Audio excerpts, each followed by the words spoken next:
Welcome to Suman TV. నేను మీ Suman TV Nag. జనరల్గా నేను సుబ్బారావు గారు చేసేటువంటి కాంటెంట్ ఏదైతే ఉందో ప్రతి ఇంట్లోనూ ఫ్యామిలీలో కూర్చొని చూడాల్సినటువంటి విషయాలకు సంబంధించినటువంటి కాంటెంట్ ఇది. సో స్కిప్ చేయకుండా అందరూ చూడండి. మనం రెగ్యులర్గా చూసేటువంటి లైఫ్ స్టైల్లోనే తెలియకుండానే కొన్ని తప్పులు జరుగుతూ ఉంటాయి. పిల్లల్లో కూడా వాటి తాలూకు ప్రభావాలు మనం చూస్తూ ఉంటాం పెరిగే కొద్దీ. ఎవరికైనా సరే మీ పిల్లలు మాట వినట్లేదు, ఫోకస్డ్గా లేరు, చెప్పిన పని చేయట్లేదు, లేదంటే ఎదురు తిరుగుతున్నారు అనుకుంటే మాత్రం మీరు కౌన్సిలింగ్ కోసం సుబ్బారావు గారి కాంటాక్ట్ నెంబర్ స్క్రీన్ మీద కనిపిస్తుంది. దాన్ని మీరు కాల్ ఆర్ మెసేజ్ వాట్సాప్ చేసి అపాయింట్మెంట్ తీసుకోవచ్చు. అయితే ఈ రోజు నేను సుబ్బారావు గారితో డిస్కస్ చేసుకునేటువంటి టాపిక్, మామూలుగా వైఫ్ అండ్ హస్బెండ్ రిలేషన్షిప్లో ఉండి డివోర్స్ తీసుకున్న తర్వాత పిల్లలకి ఎదురయ్యేటువంటి కష్టాలు ఎలా ఉంటాయి అనేది ఒకసారి సుబ్బారావు గారు చెప్తారు, మీరు వినండి. ఎందుకు అనంటే ఎవరైనా సరే డివోర్స్ తీసుకుందాము అనుకున్నప్పుడు పిల్లలు ఎంత ఎఫెక్ట్ అవుతున్నారు అనేది ఇమాజినేషన్లోకి రాకుండానే ఇద్దరికి ఉండేటువంటి రిలేషన్షిప్లో అది ఈగో వల్ల కావచ్చు, లేదంటే సాటిస్ఫాక్షన్ లేని లైఫ్ వల్ల కావచ్చు విడిపోతూ ఉంటారు వైఫ్ అండ్ హస్బెండ్. సో వాళ్ళకి మాత్రం వాళ్ళ పిల్లల పరిస్థితి ఏ విధంగా ఉంటుందనేది సుబ్బారావు గారు చెప్తారు. జనరల్గా అంటే ఎంత దెబ్బతింటారు ఫ్యూచర్లో కూడా అనేటువంటిది ఒకసారి డీటెయిల్గా తెలుసుకుందాము. నమస్కారం సుబ్బారావు గారు. నమస్తే నాగరాజ్ గారు. సో వైఫ్ అండ్ హస్బెండ్ రిలేషన్షిప్లో డివోర్స్ తీసుకున్న తర్వాత పిల్లల పరిస్థితి ఏ విధంగా ఉంటుంది? అవునండి. వాళ్ళు ఎలా అర్థం చేసుకుంటారండి సొసైటీని కూడా? ఇక్కడ రకరకాల వ్యూ పాయింట్స్ ఉన్నాయండి. సో దాన్ని జాగ్రత్తగా విడమర్చి చూసేటువంటి ప్రయత్నం చేద్దాం. విడాకులు అనేటువంటిది, డివోర్స్ అనేటువంటిది నిన్నటి వరకు అద్భుతమైనటువంటి సంబంధం కదండి. అది ఈరోజు ముగింపుకు వస్తుంది. మరి ముగింపుకి ఎందుకు వస్తుంది? ముగింపుకు వచ్చేటువంటి క్రమంలో పేరెంట్స్ యొక్క వ్యూస్, పేరెంట్స్ వాళ్ళు నచ్చకపోవటం, లేదా ఇప్పుడు మీరు చెప్పినట్టుగా ఇగో కావచ్చు, లేదా ఏదైనా పర్సనల్ కారణాలు కావచ్చు అండి.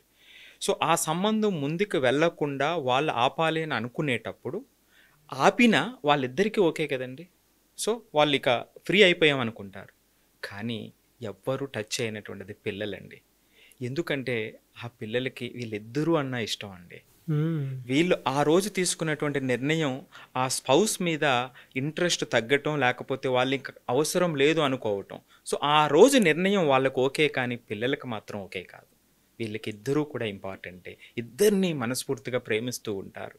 ప్రతి కార్యక్రమంలో కూడా అండి వీళ్ళు వ్యూస్ని తెలుసుకునేటువంటి ప్రయత్నం చేయరండి. నేను ఈరోజు అలాంటి పిల్లలు పడినటువంటి కష్టం, మానసిక వేదన కేస్ స్టడీ రూపంలో ఇప్పుడు మీకు చెప్పబోతున్నానండి. Okay sir. వీటిలో సార్ మొట్టమొదటిగా ఏదైనా ఒక నిర్ణయం తీసుకునేటప్పుడు ప్రతి ఒక్కరూ కూడా ఇది తప్పనిసరా కాదా అనేటువంటిది చూస్తారు కదండి. ఆ తర్వాతే వాళ్ళ నిర్ణయాన్ని తీసుకుంటారు. తప్పనిసరి అయిన తర్వాత మరి పిల్లల మీద ఆ ప్రభావాన్ని ఎలా తగ్గించాలి అనేటువంటిదే మన ఉద్దేశం. ఎందుకు ఈ అంశాన్ని తీసుకోవాల్సిన అవసరం ఏర్పడిందంటే అండి, డివోర్స్ అనేటువంటివి ఇండియాలో భాగం కాదు యాక్చువల్గా. ఇప్పటికి కూడా 1.1% గ్లోబల్గా లీస్ట్ పర్సంటేజ్ డివోర్స్ పర్సంటేజ్. కానీ గత కొన్ని రోజుల నుంచి ఇది పెరుగుతూ పోతుంది. యావరేజ్, నేషనల్ యావరేజ్ 1.1% ఉంటే మహారాష్ట్రలో 18.7% అండి, కర్ణాటకలో 11.7% అండి, ఢిల్లీలో 7.7%. అంటే యావరేజ్కి దానికి ఎంత డిఫరెన్స్ ఉందో చూడండి. ఇది మనకి కూడా, మన ఇండియా కూడా వచ్చేస్తూ ఉంది. సో దీన్ని జాగ్రత్తగా చూడాల్సినటువంటి అవసరం ఉంది. సో ఈ కాంటెక్స్ట్లో నేను ఇప్పుడు చెప్పినట్టుగానే పిల్లల యొక్క లెక్కన మన తెలుగులో కూడా చాలా మంది డివోర్స్ పర్సంటేజ్ తీసుకుంటే 2 స్టేట్స్లో ఎస్ అది కూడా చాలా ఎక్కువగా పెరిగిపోతుంది. లాస్ట్ 5 years నుంచి పెరిగిపోతుంది. మీరు ఇంకొక ఆసక్తికర విషయం చెప్తా. ఈ డివోర్స్లో వచ్చేటువంటి కేసెస్లో 75% కేసెస్ 25కి 35కి మధ్యలో ఉన్న వాళ్ళ మధ్య జరుగుతుందండి. 75%. దారుణం కదండి. ఈ ఏజ్లో ఈగోలు ఎక్కువ ఉంటే తప్ప పొరపాటును కూడా లైఫ్ స్కిల్స్ మీద అవగాహన కూడా ఉండదు. సో ఈ కాంటెక్స్ట్లో పిల్లల మనోభావాలు నేను మీకు చెప్పబోతున్నానండి. నా దగ్గర ఒక 4 కేస్ స్టడీలు ఉన్నాయండి. మొదటి కేస్ స్టడీ అండి, పిల్లల మాటల్లోనే మీకు చెప్తాను. నా వయసు 17 సంవత్సరాలు. మా పేరెంట్స్ ఎప్పుడూ కూడా అసహించుకుంటూ ఉంటారు. ఈరోజు నాకు తెలిసింది వాళ్ళు విడాకులు తీసుకుంటున్నారు అని. ఈ క్షణం నాకు అనిపించింది ఐ వాజ్ అన్లవబుల్ అని ఈ ప్లానెట్ మీద. ఇక నుండి నాలో సగం అమ్మ, మరొక సగం నాన్న. ఈరోజు నుండి నా పేరెంట్స్ కూడా నన్ను సగమే ప్రేమిస్తారు, ఎందుకంటే వాళ్ళలో సగ భాగం అసహించుకునేటువంటి భాగం ఉంది అని 17 సంవత్సరాల అమ్మాయి రాసినటువంటి కేస్ స్టడీ అండి ఇది. వాళ్ళ యొక్క జీవితంలో జరిగిన ఆ మానసికంగా అట్లా ఉంటాయి. ఇది ఒక కేస్ స్టడీ అండి. మరి కానీ ఈ సందర్భంలో అందరికీ కూడా అంటే పేరెంట్స్ కూడా నాకు చెప్తూ ఉంటారు, నువ్వు నాన్న పట్టించుకోకు అని అంటూ ఉంటారు.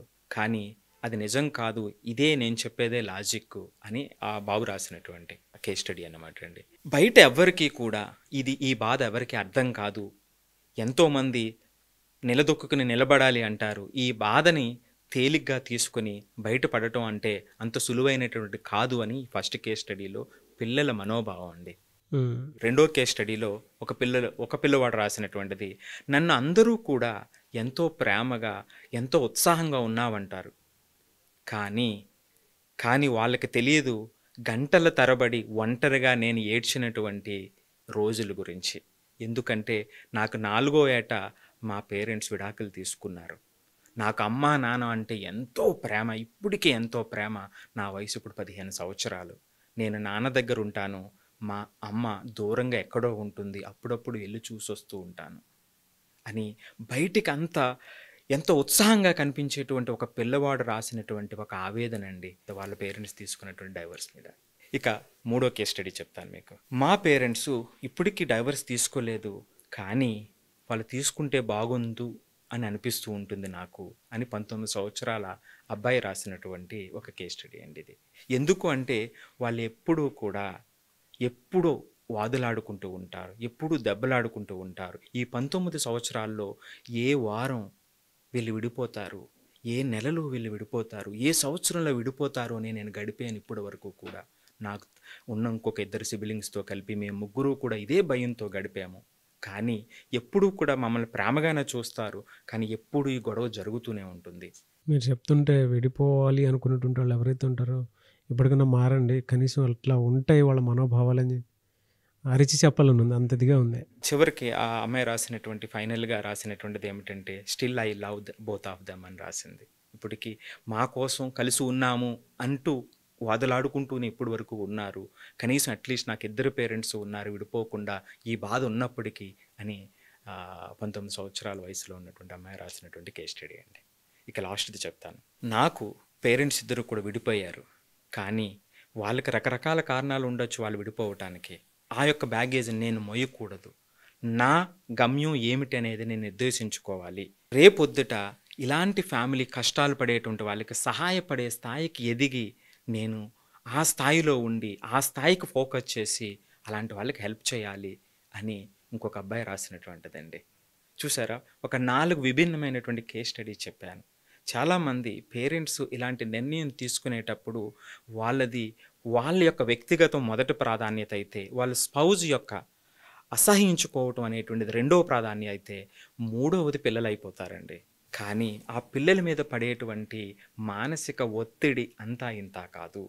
సో ఈ నిర్ణయం తీసుకునేటప్పుడు ఆలోచించాల్సినటువంటివి పిల్లల యొక్క మనసును గురించి ఆలోచించాలి. ఇంక విడిపోయిన సందర్భంలో విడిపోయేటప్పుడు ఏ విధంగా వాళ్ళకి బెస్ట్ పాసిబుల్ వేలో చేయగలం అనేటువంటిది మన యొక్క ఉద్దేశం. ఇక్కడ అటువంటి డిస్కషన్ మనం చేయబోతున్నాం. కానీ నా యొక్క బాధ ఏమిటంటే అండి, పేరెంట్స్ యొక్క హ్యాపీనెస్ కోసం విడిపోయేటువంటి పరిస్థితి ఎక్కువైపోతుంది. వాళ్ళ ఇబ్బంది ఉండి విడిపోవటం అనేటువంటిది వ్యక్తిగత కారణం అండి. వాళ్ళ హ్యాపీనెస్ కోణంలో విడిపోయేటువంటిది ఎక్కువ అవుతుంది. ఎందుకో చెప్తాను మీకు. ఈ సంస్కృతి మనకి ఇక్కడది కాదు, బయట నుంచి వస్తున్నది. యుఎస్లో డివోర్స్ పర్సంటేజ్ ఎంత అనుకుంటున్నారు? మనకు 1.1% అన్నాను కదా, అక్కడ 43%. వీళ్ళండి సెకండ్ మ్యారేజ్కి వెళ్తారు కదా, వాళ్ళలో డివోర్స్ పర్సంటేజ్ ఎంతో తెలుసా అండి? 60%. బాబోయ్, అయిపోలేదు ఇంకా. థర్డ్కి వెళ్తారు చూసారా, వాళ్ళలో డివోర్స్ పర్సంటేజ్ ఎంతో తెలుసండి? 73%. అందుకనే నేను పేరెంట్స్ హ్యాపీనెస్ కోసం అనేటువంటి మాటను నేను ఉపయోగించవలసిన అవసరం ఏర్పడిందండి. సో ఇలాంటిది మనకి దాపరించకూడదు అనేది నా ఉద్దేశం. సో మరి ఇక ఇది పిల్లల మీద ఎటువంటి ప్రమాదాన్ని చూపిస్తుంది అని ఆలోచించేటువంటి సందర్భంలోనండి, దీని ఇంటెన్సిటీ, డైవర్స్ అనేటువంటి ఇంటెన్సిటీ పిల్లల మీద ప్రభావం దేని మీద ఆధారపడి ఉంటుందంటే, పేరెంట్స్ యొక్క కాన్ఫ్లిక్ట్ యొక్క ఇంటెన్సిటీ మీద ఆధారపడి ఉంటుందండి.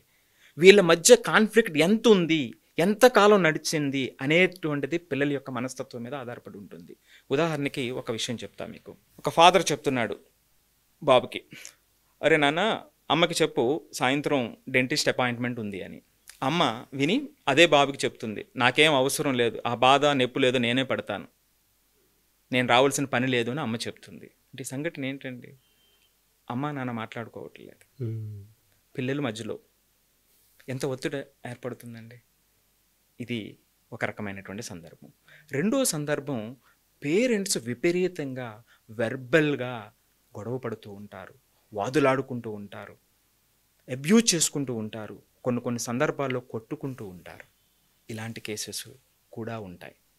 మూడవది, పేరెంట్స్ కమ్యూనికేట్ చేసేటప్పుడు ఒక మెచ్యూరిటీతో ఉంటారండి. ఒక గ్రూప్ ఆఫ్ పేరెంట్స్ వాళ్ళు ఏంటంటే వాళ్ళ వచ్చేటువంటి మాటలను పిల్లలకి తెలియనివ్వరు.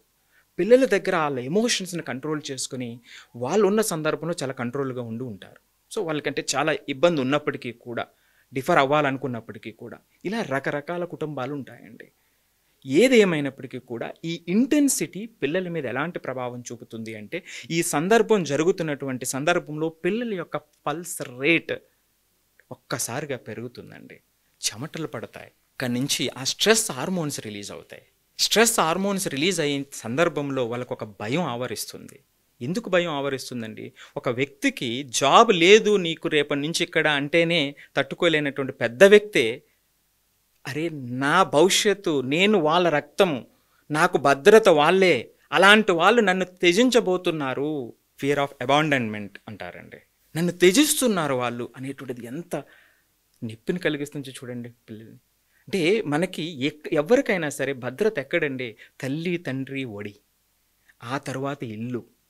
అలాంటి తల్లి తండ్రి ఒడి నువ్వు నాకు సంబంధం లేదని గెంటేయబోతున్నారు అనేటువంటి ఒక్క క్షణం ఒక్కసారి ఆలోచించండి, ఆ పిల్లలు ఎంత మనోవేదన ఉంటుందో. ఇది నేను ఇందాక చెప్పినట్టుగా ఆ ఇంటెన్సిటీ పెరిగినప్పుడు నెక్స్ట్ లెవెల్, అంటే కన్సిస్టెంట్గా స్ట్రెస్ పెరుగుతూ పోతూ ఉన్నట్లయితే వాళ్ళలో మూడ్ స్వింగ్స్ వస్తాయి. మూడ్ స్వింగ్స్ వచ్చినప్పుడు రెండు రకాల దారులు. కొంతమంది పిల్లలు ఏమవుతారు అంటే సోషల్ ఐసోలేషన్కి గురవుతారు, వాళ్ళు ఎవరితోని కలవరు, వాళ్ళ ఇష్టమైన యాక్టివిటీస్ని కూడా చెయ్యరు, లోపల ఎంతో మనోవేదనతో ఇబ్బంది పడుతూ ఉంటారు. మరొక రకం ప్రోన్ టు రాంగ్ ప్రాక్టీసెస్ అండి, రాంగ్ ఫ్రెండ్షిప్స్. మీ దగ్గర వినటం మానేస్తారు వాళ్ళు, బయట వేరే ఏదైతే ప్రభావితం చేస్తుందో వాటిని వినటం మొదలు పెడతారు. అది ఎక్కడికైనా వెళ్తుంది. ఇది షార్ట్ టర్మ్లో వచ్చేటువంటి చేంజెస్ అండి. ఇక లాంగ్ టర్మ్లోకి వచ్చేటప్పటికి దాన్ని పట్టించుకునే సందర్భంలో బిహేవియరల్ ప్రాబ్లమ్స్ మొదలవుతాయి. వాళ్ళు ఏదైనా యాక్టివిటీకి ఇన్వాల్వ్ అయ్యేటువంటి అవకాశం ఉంటుంది. అంతేకాకుండా కొంతమంది వాళ్ళు ఫ్యూచర్ రిలేషన్స్ ఏవైతే ఉంటాయో వాటిని కూడా కోపప్ చేసుకోలేకపోతారు. వాళ్ళు రాబోయేటువంటి రిలేషన్స్లో దాన్ని ఆస్వాదించలేకపోతారు. ఈ భయంతో వాళ్ళు ముందుకు వెళ్తూ ఉంటారండి. సో ఈ విధంగా షార్ట్ టర్మ్ లాంగ్ టర్మ్లో మనం సరైనటువంటి చర్యలు తీసుకోకపోతే ఇంత దారుణమైనటువంటి ఎఫెక్ట్ ఆ పిల్లల మనసు మీద ఆధారపడి ఉంటుంది. నేను ఇందాక చెప్పిన 4 కేస్ స్టడీస్ కూడా అక్షర సత్యాలండి. పిల్లలు రాసిన వాళ్ళ మనసు లోతుల్లో నుంచి రాసినటువంటి మాటలే మీకు చెప్పానండి. డైవర్ట్ కూడా అయిపోయి రాంగ్ ప్రాక్టీస్ అన్నారు కదా, సబ్స్టెన్స్ తీసుకుంటారండి కొంతమంది, అబ్యూజ్కి గురవుతారు, లేదంటే లేదా వీళ్ళే అబ్యూజ్ చేస్తారు. నా కూతురు ఫ్యూచర్ ఇది అవుతుందేమో అనుకుని ఆలోచించేటువంటి వాళ్ళు ఎవరైతే ఉంటారో, వన్స్ ఈ వీడియో చూసిన తర్వాత డెఫినెట్గా దీనికి పర్సనల్ కౌన్సిలింగ్ అయినా సరే తీసుకుని బ్యాలెన్స్డ్ లైఫ్ స్టైల్ని అందరూ కోరుకోవాలని మాత్రం కోరుకుంటాను సార్. ఇక్కడ ఒక్క ఫైనల్ పాయింట్ ఏమిటంటే అండి, ఎవరైనా సరే ఇద్దరు కోపపడుతున్నప్పుడు 2 కోణాలు నేను చూస్తానండి. ఒకటి, ఆ కోపం తర్వాత అసహ్యం వస్తుందా, ఆ కోపం తర్వాత ప్రేమ వస్తుందా? నేను ఇందాక చెప్పిన 3వ కేస్ స్టడీలో ఎప్పుడు వాళ్ళు వాదులాడుకుంటారు, లవ్ అండ్ హేట్ రెండూ కలిసి ఉన్నాయి అక్కడ ఆ 3వ కేస్ స్టడీలో. అలాగే ఇక్కడ ఆ పేరెంట్స్ కూడా కోపం తర్వాత ప్రేమ కూడా ఉంటే ఒక్కసారి ఆలోచిస్తే ఆ ఇబ్బందులన్నీ తొలగిపోతాయండి. కోపం తర్వాత అసహ్యం కూడా ఉంటే ఇంక ఎల్లలేని సంబంధం అయితే స్పౌసెస్గా విడిపోండి, కో పేరెంట్స్గా పిల్లలతో కలిసి ఉండండి. ఇదండి నేను ఫైనల్గా చెప్పేది. ఎలా సార్ అంటే జనరల్గా చాలామంది మీ దగ్గర కౌన్సిలింగ్కి వద్దాము అనుకున్నటువంటి వాళ్ళు ఉంటారు. ఎందుకంటే మీరు చెప్పేటప్పుడు నాకే మా అబ్బాయి గుర్తు చేశారు. మధ్యలో ఒక టైంలో మనం పొద్దున్నుంచి సాయంత్రం వరకు ఇక్కడే ఉంటారు సార్, షూటింగ్ చేసుకుని వెళ్తూ ఉంటాం. ఏ టైంకి వెళ్తారు? ఇంట్లో వాళ్ళు అరుస్తూ ఉంటారు మామూలుగా. మనం ఏం చేస్తామంటే కామ్గా కూర్చొని ఉంటాము. మా అబ్బాయి వచ్చి సారీ చెప్పు అంటాడు, తీసుకుని వెళ్ళి వస్తానన్నా కదా 6కి రాలేదు సారీ చెప్పు అంటాడు. అంటే ఒక 5 years బాబుకే అన్ని ఆలోచనలు వస్తున్నాయి అంటే, నా దగ్గర ఉండేటువంటి నా కొడుక్కి అన్ని ఆలోచనలు వస్తున్నాయంటే జనరల్గా సొసైటీలో పెరిగేటువంటి పిల్లలకి మళ్ళీ కన్స్ట్రక్టివ్ లైఫ్ నేను అనేది రెగ్యులర్గా ఉండేటువంటి జీవితాలు. మీరు ఇందాక లాస్ట్లో అన్నారు, కోపం వలన నిజంగా ఎదుటిన్నోడికి ఇంకా తీవ్రమైనటువంటి కోపం వస్తుందా ప్రేమ వస్తుందా అనుకున్నటువంటి రీచెక్ చేసుకునేటప్పుడు అసహ్యంగా ఉంది అనుకున్నప్పుడు ఒక్కొక్క లైఫ్ని మళ్ళీ ఇంబ్యాలెన్స్గా కనిపిస్తుంది అనుకున్నప్పుడు కౌన్సిలింగ్ అయితే చాలా అవసరం కూడా. సో ఆ ప్రాసెస్లో మిమ్మల్ని అప్రోచ్ అవ్వాలి అని అంటే పిల్లల మైండ్ సెట్ని తెలుసుకొని ఎలా వెళ్తే బాగుంటుందని అనుకునేటువంటి వాళ్ళు మిమ్మల్ని అప్రోచ్ అవ్వాలంటే ప్రాసెస్ ఏంటి? తప్పకుండా అండి, ఏదైతే స్క్రీన్ మీద స్క్రోల్ అవుతుందో ఆ నెంబర్కి కాల్ చేస్తే అపాయింట్మెంట్ ఇస్తారండి మన వాళ్ళు డైరెక్ట్గా వచ్చి కలవచ్చు. మనం చూసేటువంటి కోణం ఏంటంటే పిల్లల యొక్క వ్యూ పాయింట్ అండి. ఎప్పుడైతే మనం పిల్లల యొక్క వ్యూ పాయింట్ని మనం సరిగ్గా చూడగలిగామో అన్నీ కూడా నిర్ణయాలు సరైనటువంటి దిశగా వెళ్తాయండి. సార్ థ్యాంక్ యూ అండి, thank you so much Subbarao గారు. థ్యాంక్ యూ అండి. సో చూసారు కదండి వీడియో. ఈ వీడియోపై మీ అభిప్రాయాన్ని కామెంట్ బాక్స్లో పోస్ట్ చేయండి. ముఖ్యంగా మీరు కనుక సుబ్బారావు గారు అపాయింట్మెంట్ తీసుకోవాలి అనుకుంటే స్క్రీన్ మీద మీ కాంటాక్ట్ నెంబర్ కనిపిస్తుంది, దాన్ని మీరు కాల్ ఆర్ మెసేజ్ వాట్సాప్ చేసి వెంటనే అపాయింట్మెంట్ బుక్ చేసుకోండి. అండ్ ఐఐటి, జేఈ, నీట్ వాటికి సంబంధించినటువంటి కౌన్సిలింగ్, కోచింగ్ కూడా ఇస్తూ ఉంటారు. అండ్ ఆన్లైన్లో ఏదైనా క్లాసెస్ కావాలి అనుకున్నా కూడా దానికి హెల్ప్ చేస్తూ ఉంటారు. అండ్ స్కూల్ కాలేజెస్లో ఏదైనా సెషన్ కావాలి అనుకుంటే కూడా సుబ్బారావు గారిని మీరు అప్రోచ్ అవ్వచ్చు. ఈ వీడియో లైక్ చేయండి, షేర్ మాత్రం తప్పకుండా చేయండి. ఇలాంటి మరిన్ని వీడియోస్ కోసం మా ఛానల్ ఫాలో అవ్వండి. Thank you.